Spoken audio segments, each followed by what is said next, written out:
Well, we're taking Risen on the road once again to Moscow, Russia. I'm in the middle of Red Square in Lincoln Park. They've taken stage for the world premiere of Transformers 3: Dark of the Moon, and I got a chance to catch up with the cast. One of the things I liked about this film too was this whole idea of your character and how she can be a bit intimidating to guys in the sense that she has her life in order. She knows what she wants. She's achieving it. She looks great while she's doing it. I mean, even the way you carry yourself in the film is thank that you. way.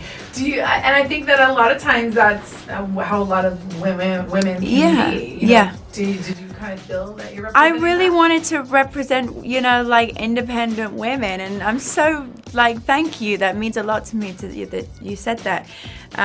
You know, Michael really kept saying to me, one thing he kept saying to me was just be yourself and we're going to work to your strengths, and he wanted me to stay British, and so we gave her a great backstory for that. And you know, the most important things for me bringing to the table were that she was completely in love with Shia's character Sam, because that makes their relationship believable.